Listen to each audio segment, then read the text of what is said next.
Again, put it right in the hyperalk. I'd start out with something probably like 300 micrograms. His antibiotics, are they concentrated? Amikacin 300 Q12. How many cc's? 50 cc's. His white count is coming down again. It was 43.7.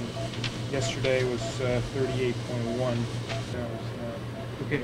We didn't put any of this hyperalk? No.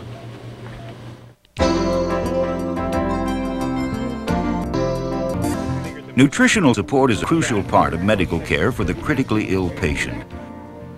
To write a nutritional plan, however, we must understand the patient's metabolic response to injury, the nutritional implications of the underlying illness, and the nutritional goals of the critically ill patient.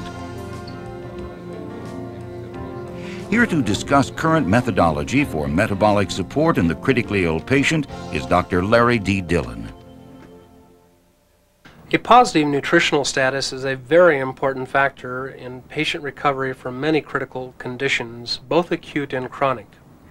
Failure to provide sufficient nutrients will result in protein-calorie malnutrition, which without nutritional intervention will lead to depletion of lean body tissue, compromised wound healing, susceptibility to septic complications, and eventually multiple organ failure and death.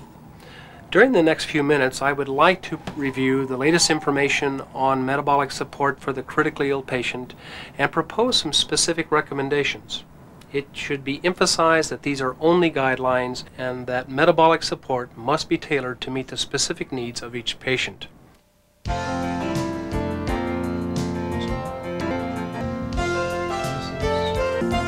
We'll examine the metabolic response to injury and the subsequent nutritional implications. Severe stress and catabolism alters the body's metabolic rate. This alteration begins at the time of injury and persists until wound healing and recovery are complete.